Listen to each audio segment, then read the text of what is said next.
Well, welcome along to Brands Hatch, everybody, or welcome back if you joined us yesterday for what was round 4 of the Hagerty Radical Cup UK race. But round 5 is about to head out onto the circuit, the first of 2 races that we've got to look forward to today. And whilst yesterday's race was shortened by 10 minutes from a 30-minute race to a 20-minute race, they do get those 10 minutes back today in their final race. So this is the second race of the weekend. This will be a 30-minute race as it's timetabled, but the latter race of today, the final race of the weekend, scheduled to be 30 minutes, it's now going to be 40 to make up for the 10 that they lost yesterday, providing everything with all of the supporting races goes to plan. Now, the cars lining up there on the grid. It is a beautiful sunny day here at Brands Hatch. The weather was glorious yesterday, ideal racing conditions, nice and warm, very little breeze, and again, very similar today, nice warm ambient temperature, nice good warm track temperature. The drivers will relish the performance that these cars delivered. Mark Rell chatting to you now. Delighted to say joining me in the commentary box is Piers Pryor once more. Piers, good day of racing yesterday, slightly interrupted their race, but hopefully we'll go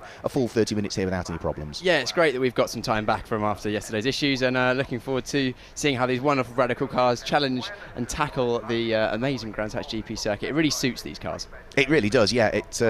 You can carry so much corner speed in these cars. It is insane the kind of corner speed that they carry. Now, this grid is based on the fastest laps that the cars put in yesterday's race. So, because Darrell de Leon set the fastest lap at a 1 minute 27.043, he goes to pole position for today. Yesterday it was his first race win, but what we also get is, because we've got 2 categories here, we've got the Radical SR3 category. You can identify those by the Dayglow orange flashes on their rear wings, and then we've got the Radical SR1 category, which is for the 1340cc, less aero dependent cars, lighter cars, but not as powerful. They've got a Dayglow green flash there, rear wings, so they will always start behind the SR3s with a slight delay, so we keep the classes separate at the start of the race. But what we probably will find is that the quicker SR1s will probably catch some of the slower drivers in the SR3, which always makes it quite interesting. Yeah, there's not a huge amount of lap time difference. I think it's about 2, 3, 4 seconds depending on the driver, so therefore, as you mentioned, the fastest of the SR1s will likely be in the mix with the slowest of the SR3s, but it's okay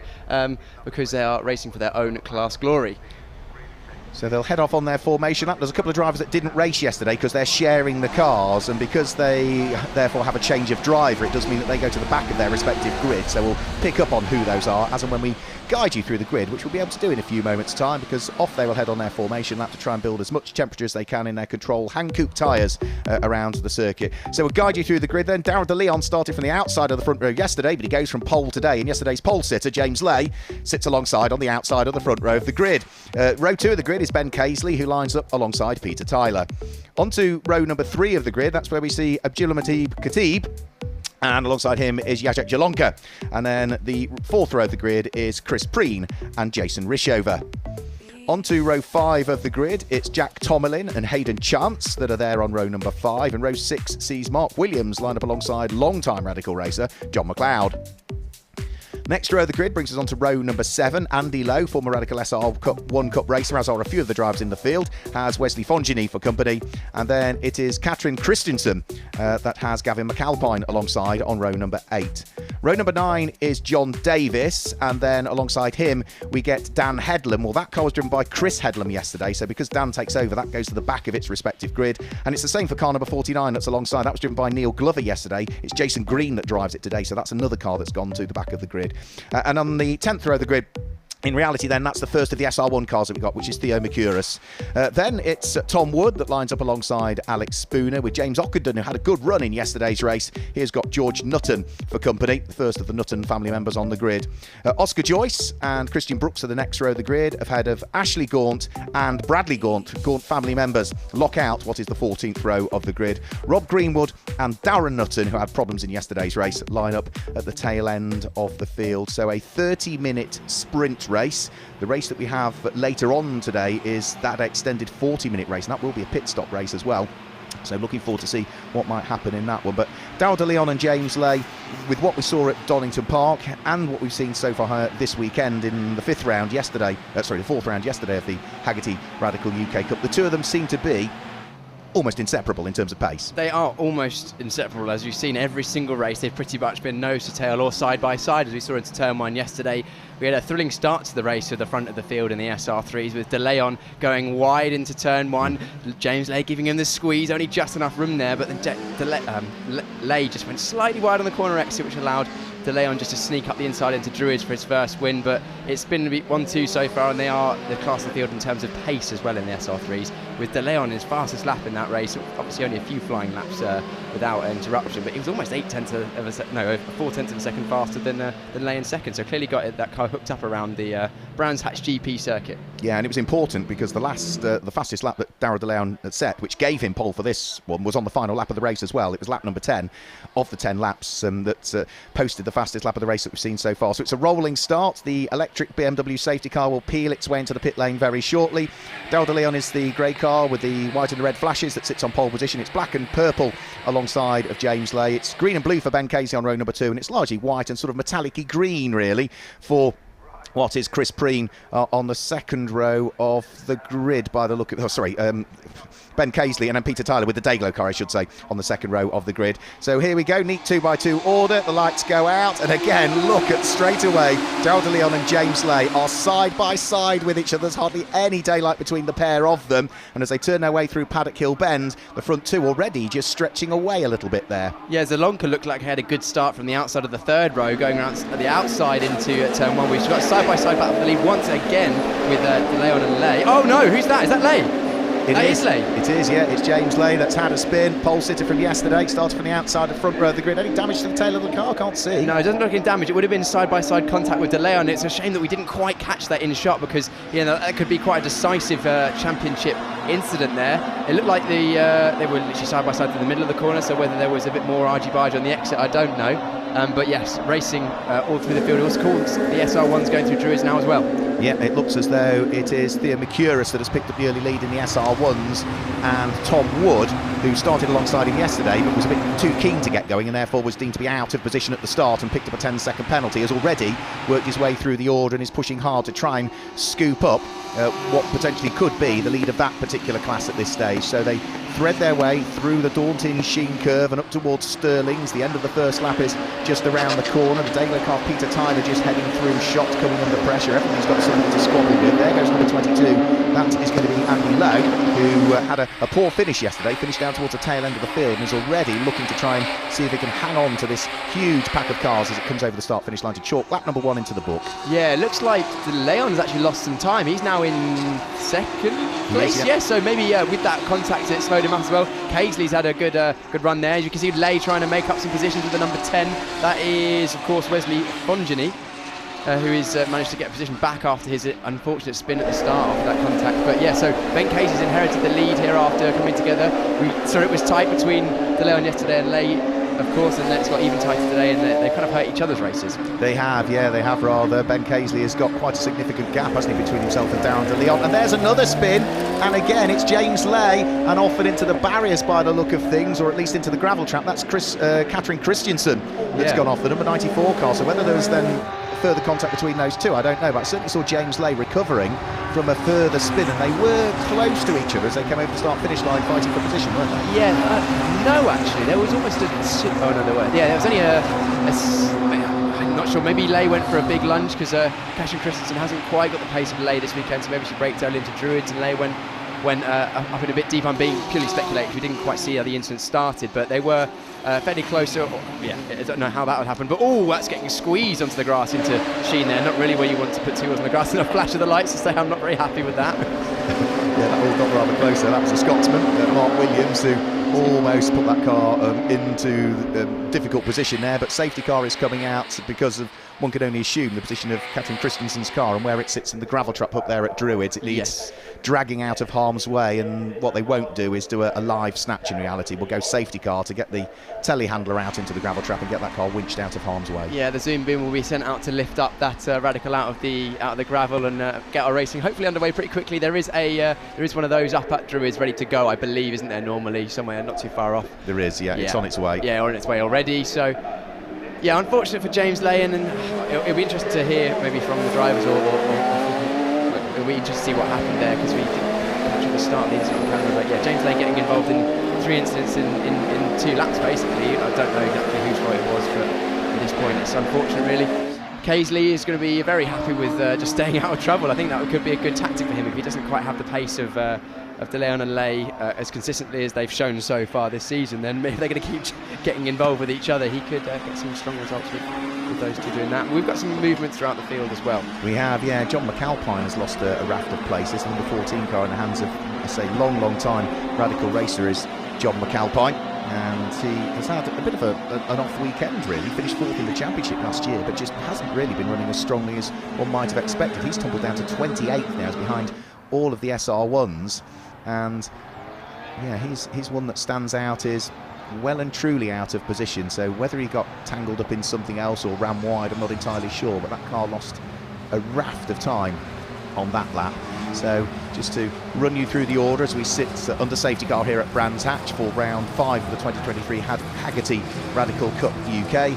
Number 53 Ben Casely leads the pack from number 2 Daryl De Leon in second place. Jacek Jalonka, number 88, is there in third place, and Jason Rishover having a better day today. He's there in 4th position at the wheel of the number 23 car, the man who was runner-up in this championship back in 2021. Then next up in 5th place is Abdullah Majid Khatib at the wheel of the Leighton House, beautifully sort of almost metallic blue liveried car. Peter Tyler's Dayglow yellow car is there in 6th place. 7th place is Hayden Chance. 8th place is Chris Preen. 9th place is the Scotsman Mark Williams, who was fighting away with Jack Tomerlin. Those were the two cars that almost got together there as well. And leading the SR1s in the early stages, it is still Theo Mercurus in the number 74 car down in 16th position. We will have tucked right behind him Tom Wood, who's second in that category at the moment, and James Ockenden at the wheel of his sort of white and purple and yellow car. I can't mention the cigarette brand, but very reminiscent of what were the Works Jaguars, that livery on that car that raced at Le Mans. Yes, exactly. It seems like we've got sort of almost like a two-way battle for the fastest drivers so far this season. In the first only, it's basically 2 rounds he's had in both the SR3s and the SR1s, because De Leon and Lay have been right up there battling it out in the SR3s. And then Wood and Mercurus have been pretty much taking the first and seconds in a lot of the time in the qualifying and the races in the SR1s. Yeah, I'm pleased to see Ben Casely leading the race, because Ben has been consistent so far this season. He finished 3rd in yesterday's race, and if you add that to another 3rd and a 2nd that he took at Donington, his worst finish of the season so far is a 5th. So again, consistent driving for Ben Casely. It'd be nice to see him. He's already had the 2nd and the 3rd step of the podium. It'd be nice to see him on the top step, just for that variety. Yeah, of course. And such the fastest driver so far has been Leon. Casey's never been more than a couple of tenths behind. So it's he's clearly got some good speed in that car. And all it takes is a bit of momentum shift maybe in the championship with these two. But so far, biting lumps out of each other for first and second, he could take up the win. And it'll be good to see him maybe take this confidence that he's got from potentially starting this race win and move on and take the win today. That would be awesome. And then maybe make it a 3-way fight with the championship as the season goes forward, because the more drivers at the front, the better it is for the championship, and also for the drivers, and also for us in the comments box and you at home. Yeah, it always makes a good spectacle when you've got everybody squabbling away. Katrin Christensen's car has been moved out of harm's way. It's back behind the barriers now up at Druids, which suggests that probably this is going to be the last lap under the safety car. So once the vehicles are fully clear of the track, which I think the car is fully clear of the track, but the telehandler is only now just going into the little snatch gap behind the barriers. So I think we're good to go at that part of the circuit. And the first indication that we're about to go green next time through will be the lights will be extinguished on the BMW safety car. New electric safety cars have been introduced by MSV for this year, and keep an eye on the Radical website and their press releases, Piers. I mentioned it yesterday. Radical, understandably, like most motor vehicle manufacturers, whether it be race car manufacturers or road car manufacturers, which Radical cut across both, introducing electric technology. Yeah, of course, electric technology is definitely one path for the power and propulsion of vehicles going in the future, and we've seen that the electric vehicles the range is getting longer on the road, but also we can go very fast. We saw a few years ago with the Volkswagen ID, that was rapid. It shows that you can get the speed, and maybe transitioning into electric with sort of hybrid technology might be an option for Radical. But it looks like the safety car lights have gone out, as far as I'm aware. I can see out of the comms box that it's ducking in the pits. So Ben Casely will be coming around the last corner. He's still weaving, and we'll be looking to go green and get a good restart, just as De Leon did a couple of times yesterday. Yeah, well, he left it till very late, Daryl De Leon, yesterday to get his foot down after a safety car. Ben Casely is equally still weaving round and round and round now. He's going to have to get his foot down any second, and he's leaving even later. There he goes now, so foot goes down. Ben Casely tries to get a good run. Keep your eye at Jason Rishover, who's there in 4th place. He's got Abdulmajid Khatib right behind him, and there is Chris Preen trying to get an overlap on the next of the car, trying to wiggle his way through. Did Chris Preen make it stick? Yes, I think he did there. He did. Gained the place over Hayden Chance. Yeah, that was a great move. He was very wise at the restart, maybe looking ahead and saw the cars go a bit before Chris Preen, before the car in front of him, and dived at the inside of turn 1, and that's exactly what you want to do in a restart, is capitalise on the positions and the cars being brought towards you. You want to make advantage of it and not get caught napping. If you see another car looking at the inside, thinking better of it. We're going almost 3 wide into Surtees further down the field. That was Jack Tomerlin, who was at it again, I think, there with Mark Williams. So the two of them are sort of resuming the squabble they were having prior to the safety car coming out. Yeah, they lost getting stuck in, which is great to see. Of course, we want to see good racing throughout, and so far, touch wood, it's largely been very clean. Of course, these cars don't do well, particularly with contact with all the aerofoils and the splitters and the rear wings. You can very easily unsettle the car in front of you or do yourself some aero damage, which will not only hurt your lap time but probably also your bank account. Yeah, so very much so. So Ben Casely, fastest lap of the race so far. This is the lead squabble for SR1s, and by the look of things, Tom Woods manages to sneak up his way up the inside. That was Gavin, SR3. That was Gavin McAlpine, actually. Yeah, yes. You're absolutely right. So I thought that was Theo Mercouris, but no, that was Tom Wood picking off Gavin McAlpine's SR3. Now, where is Theo Mercouris relative to Tom Wood? We'll have to pick up on that. There he goes. Right, OK, so there goes Theo Mercouris through the corner, and Tom Wood is just that little bit further back. We've got a driver in the pit lane. I couldn't quite catch which number it is. It's an SR3 with green front side pods. We'll keep you updated on that. But we've still got a fight for the SR1 further down the field. Yeah, Tom Wood did overtake Theo Mercouris on that lap, so whilst he overtook a white SR3, he had already overtaken the white SR1 of Theo Mercouris. This is Tom Ockenden, and if he looks to drive us right, he'll see trying to hang on around the outside is Oscar Joyce there. So that is an inter-squabble in Radical SR1 category, and that at the moment will be for the final place on the overall podium in Radical SR1 for 3rd and for 4th. Yeah, that was good defensive driving there. Joyce being shown the option of grass or relinquish the position there, basically. So that was good defensive driving, pushing it, racing hard but fair, and Joyce just slotting in and hoping to have another go later on in the lap.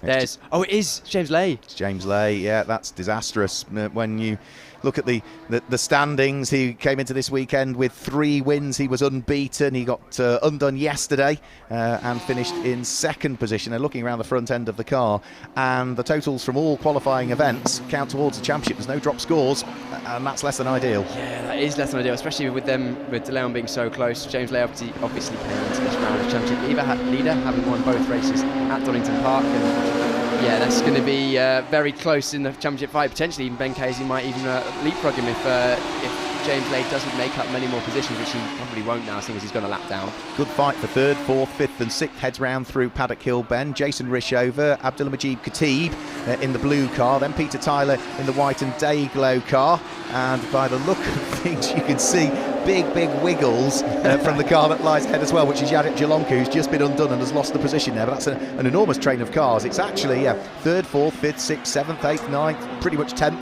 11th, you could argue, all together down the Cooper Straight and flicking their way through the left-hander at Surtees. Most of the SR1 field nose to tail. Great to see, because also those drivers at the back of their little train will be thinking, a good few laps and I could be up, but the gap at the front has definitely closed down. I was about to say, when you were talking about the SR1's, Mark, that Ben Casely is showing some excellent pace and is actually gapping De Leon ever so slightly. But he had a poor first sector. De Leon looks at the inside of Westfield. That's a bold manoeuvre, but successful. That was all to do with the run coming out of Hawthorne, wasn't it, along the Derek Minter Straight. Had the opportunity to close the gap, picked up a bit of the toe, but equally was very decisive with what he wanted to do. This is the fight for 3rd, 4th, 5th and so on. So this is Wesley Fongini, who is fighting away with Jason Rishover. Jason Rishover looking to try and drive his way through. Jadek Jalonka, I should say, fighting away with Jason Rishover. And then Abdulmajid Khatib looking to get in on the mix as well at the wheel of the metallic blue car. So 3rd, 4th, 5th, 6th, 7th, 8th, all together.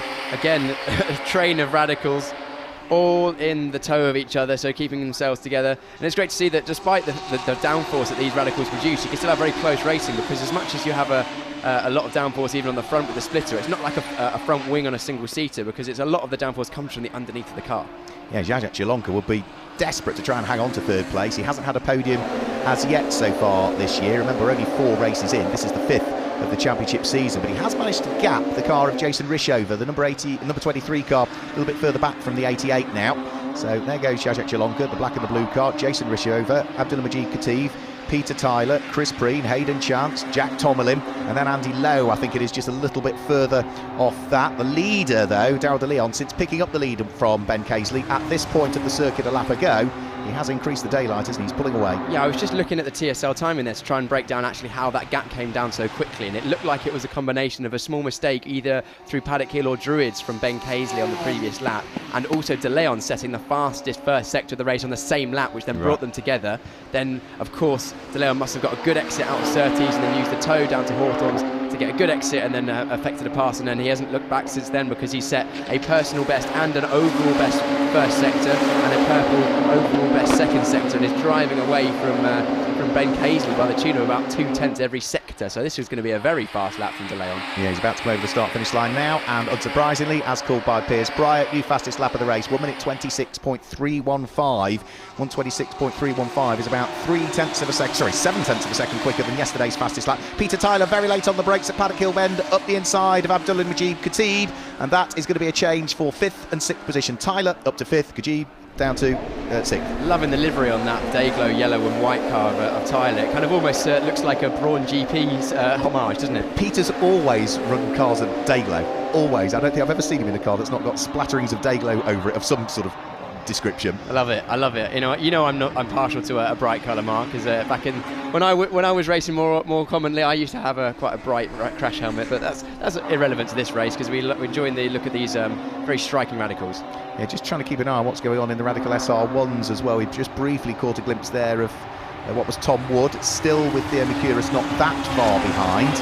There through what is Hawthorn goes a number 13 car of Hayden Chance. He is almost at the tail end of that queue. He's got the blue car of Jack Tomerlin sitting right behind him. That will be for 8th and 9th position with 14 minutes of the scheduled 30 to go. So we're just past the halfway point of this race, and they have already chalked 8 laps into the book. The 9th lap will be about to be completed by our race leader very, very shortly indeed. However, looks as though we might possibly be going back to full course caution. Yet the safety car is back out there for reasons which at the moment are not apparent. Yes, we'll keep you updated with as soon as we find out where that is, but clearly another car stranded somewhere or some sort of issue that is meaning that it's a car off, an SR1 off at Paddock Hill Bend on the outside. Clearly just gone in a bit hot or potentially some contact. Should just be coming into shot now. There it is. Let's see if we can get a number on that. Number 11, 33? 33. 33, is it? Right, okay. So, are you sure it's 33? No, neither am I. It looks like 22 to me. So that would sort of tie up, Andy I would have thought. Lowe, Andy yes. Lowe, and that ties up with the colour. Yeah, so that ties up with the colour. So Andy Lowe trudges away from it, and looks like it's very little damage on that car on this side. We can see the left and the front edge, so maybe he potentially just lost the rear on entry and slid wide. And once you're in the gravel, these SR1s and SR3s, or radicals generally, are just so... Yeah. They're just so flat and low to the ground, you can't get out. And he used to race an SR1, that's an SR3 that he's in now, yeah, because it's got those orangey flashes towards the rear wing of it. But yeah, he came out of, like so many drivers in the field, has come out of Radical SR1s into Radical SR3s as he's got more racing experience. Yes. He wants to go quicker, he wants more aero. And develops his race driving skills as well. So safety car is out there, and we go back to a controlled status once more with Daryl de Leon leading the way from Ben Caisley in 2nd place. Jacek Jalonka is there in 3rd place, ahead of Jason Rishover, Peter Tyler, Abdulmajid Khatib completing the top 6. Chris Preen, Hayden Chance, Jack Tomerlin, and Dan Headlam is now up into 10th position. And that's good from Dan because Chris drove that car yesterday, so because it's a change of driver for today, it means that Dan went to the back of the Radical SR3 grid. So to be in the top 10, having come from 18th, is impressive stuff. It's not easy to overtake in these cars. They're very aero dependent, and when you're trying to get past cars, of course, you're sitting in their dirty air, and Brands is a tight circuit. There aren't that many good overtaking opportunities, so he's done well there. So safety car will be bringing the pack over the start-finish line very shortly. The recovery of the car of Andy Lowe that went into the gravel trap at Paddock Hill Bend is underway. The telehandler is just lifting it up now to move it out of harm's way. And thankfully, where the telehandler is parked in the little gap in the barriers there, it's only just slightly uphill from where the car came to rest. So I think what they'll probably do is they will hoist that car up in the air and lift it all the way with the telehandler back into the gap where it would need to sit when we get the race going, and that is only a matter of probably about 10 metres away from where the car is at the moment. So I would imagine one further lap behind the safety car, then we'll be good to go. So there you go, you can see Andy Lowe's car on the telehandler, and you can see the little gap in the barrier that exists there. Those little orange squares that you see on the tyre wall or on Armco barriers, which are almost a global thing, isn't it? That tells the racing driver that there's a gap in the barrier there, isn't it? So if you are not in the gravel trap, you're on the grass, and you see that orange bit, you know that's a safe place to try and park your car because there's a gap in the barriers to get through. Yeah, it's very useful, and that's something that's really well thought out, because you, as a driver, you can see them all around the circuit. You can probably see them on the TV there. You've got one in the background up at the Druids. But you can also get the little green and white stripy ones as well, which often denote where there's I think there's a fire extinguisher as well, some of the smaller ones where it's a pedestrian entrance.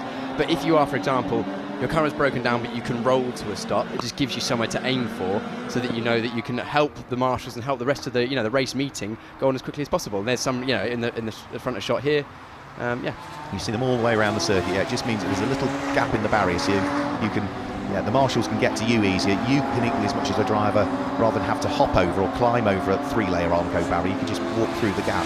And of course, they're all overlapped, so that with the direction of the track, with the way that the gaps exist, is so that if a car goes in, it doesn't hit the end of one of those gaps, because they all overlap with each other to keep things safe. Of course. And then some circuits, they are very clever and they can remove them. Like Not Killer can now run in both directions. Both directions, yeah. Whereas now most circuits, like Brands Hatch, for example, you can only run in one direction, because if we ran the other way, then all of those barriers would have to be moved. But it's quite clever that some of the circuits are now thinking about potentially giving themselves another layout. Absolutely, yeah. We used to do it at Mallory Park in the UK as well, could run in both directions because they had the oval, which ran in the opposite direction. But yeah, I think it's only Knock Hill now that has the licence capability to do so in this country. So safety car is in, and we are, I think, about to get things back underway once more. Yeah, the tail end of the pack still weaving from side to side, heading through Hawthorne and heading through Stirling's, but the front end of the pack is racing fully now. James Lay, did spot James Lay at the back of the pack there, so the championship leader coming to this weekend, despite the problems he's had, is back out there. Yeah, potentially just seeing if the car feels good, because the team have done we saw them in the pit lane having a go at trying to fix the car as much as possible, but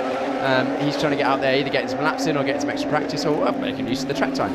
We see some movement. We've got an incident up there, and by the look of things, that's a number 13 car of Hayden Chance, and it looks as though it's Mark Williams that's the other car that has gone into him. You can see them absolutely slap bang in the middle of the circuit there at Druids Corner, and straight away that brings about another safety car, because the drivers are unsighted heading into that part of the circuit. They'll see the yellow flags, they'll know something's there, but they won't quite expect two cars to be slap bang in the middle of the track. So some brake drivers left, some brake drivers right, and thankfully they've all made it through. Yeah, it's quite unsighted as you go into Druids, because it's a hairpin barrier on the inside, so they'll know that, of course, there's some sort of incident that's happened, because we see some contact from some cars going through Surtees out the comms box window. But yeah, you'll be unsighted because you can't exactly see round the corner, and then with two cars stranded like that, often a lot of the cars will bail left because they think, right, there's more space left than going right, I don't want to end up joining their accident. But it looks like both of those cars have actually got going, so we can continue racing, which is great news. That is good news, yeah. I thought I could see on our screens the safety car signal was up, which was suggesting we were going back to full course caution, but thankfully we've rather got away with that one. So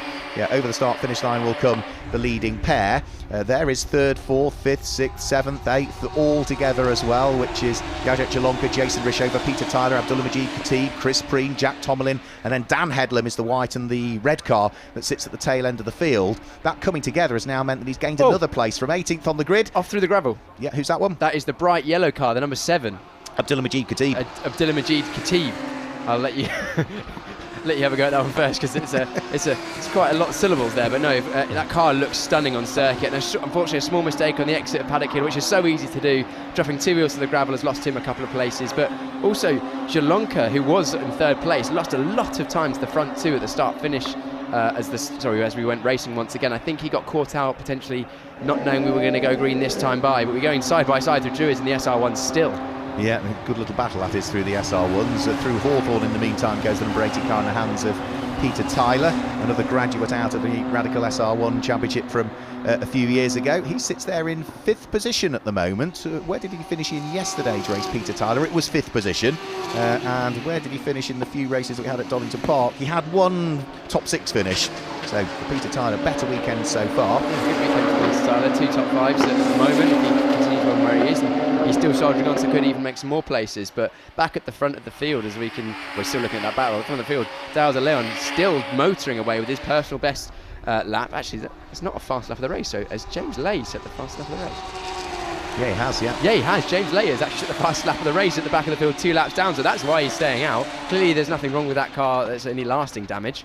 Yeah, and that could all be important at the end of the totting up of the championship season with the points that exist, because you do get an extra point for fastest lap in the race, and you just never know, do you? You just never know. Especially how close they've been so far. You know, who's to say that De Leon might not have an issue at some point? And that means, you know, at the moment, if things stay as they are, you know, the way that the grid is formed for race 3 is based on the fastest lap times from this race. So at the moment, despite all of these problems, James Lay potentially will be starting the final race of the weekend from pole. Exactly. So that's clearly worth staying out for him.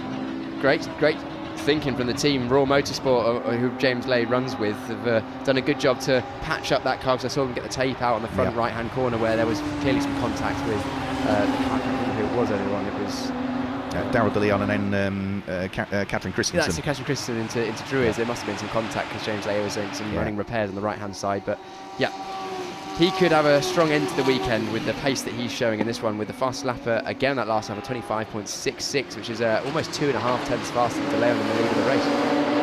Heading through Stirling's there goes Jack Tomlin. Here's at the tail end of this 5-car train heading towards us now. Yep, the quintet being headed by Jacek Jalonka in 3rd place, then Jason Rishover, the Dayglow car of Peter Tyler, the white and green car of Chris Preen, and then the blue machine in the hands of Jack Tomlin, all pretty much inseparable. 4.5 minutes to go. 5 cars fighting over 3rd through to 7th place, turn their way for what is the 15th time through Paddock Hill Bend, and Chris Preen gets a good run through Paddock Hill Bend, thought about nipping up the inside of Peter Tyler, but then just realised the gap might close and he'd be coming from probably a little bit further back than otherwise he would wish.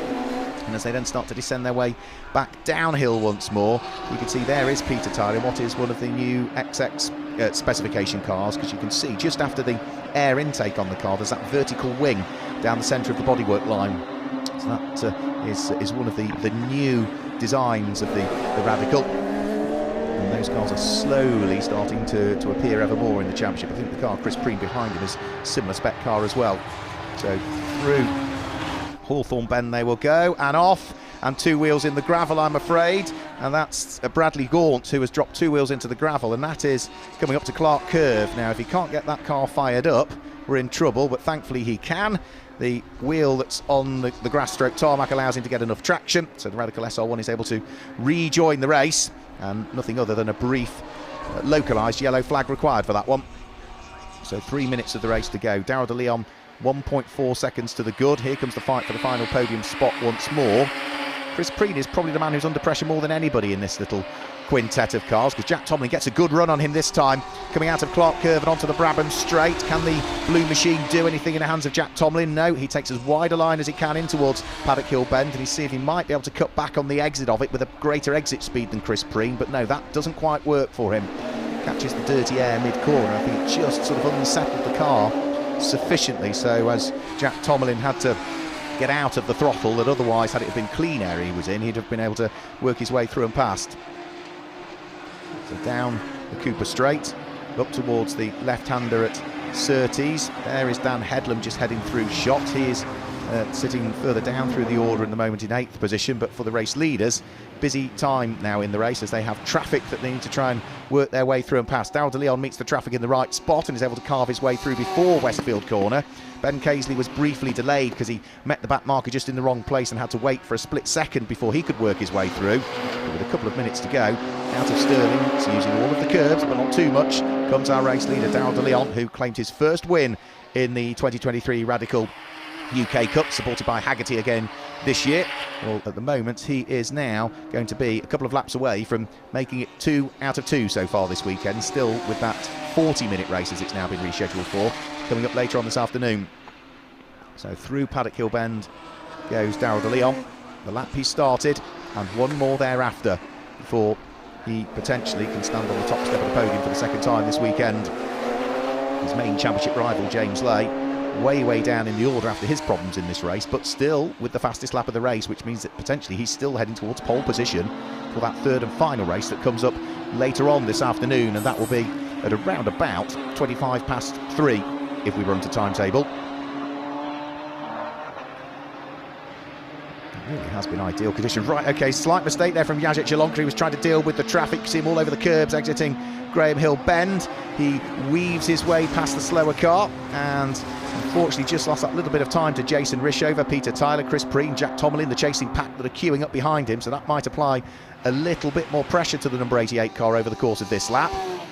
So through goes our race leader and Ben Casely, and let's have a quick look at Hagerty Radical to see where he is. So there goes Darrell de Leon. Here comes Ben Casely up towards Stirling's Bend with a lap to go. Still more traffic to deal with though, of course. You can see just in the distance there's more cars that need sorting out, one of which will be Rob Greenwood's Radical SR1 that Darrell de Leon will be working his way through and past. And again, very fortuitous for the race leader. He'll meet that car in a straight line, so should be able to sneak through on the run in towards Paddock Hill Bend. So yeah, flashes his lights. Rob Greenwood sees him coming, lets him go through, and as soon as he's past that car, then there's John Davis to deal with as well, which he deals with expertly on the exit of Paddock Hill Bend, heading up in towards the braking area for Druids. So Darrell de Leon getting a better run through the traffic than Ben Casely. It's just that he's meeting it in the right places, which is just sometimes what happens. It all sort of works for you. Ben Casely needs to get past John Davis before Stirling's. Yes, he does. The grey and the blue car in the hands of the man who's in second place sneaks through and up the inside. So place done and dusted past the back marker. And on that lap, Ben Casely set his best individual fastest lap of the race so far, 1:25.962. Now that may well put him on the front row of the grid for the race later on. That is about 0.2 or a quarter of a second quicker than Darrell de Leon has managed, and off, and that's a big one. And that, I'm afraid, is the number 13 car of Hayden Chance. Well, he is into the barriers and out of the race, I'm afraid to say. And that is coming out of Druids, where he's made contact with the barriers and has ripped off the front suspension of that car. But we're about to see our race leader come up towards the final corner.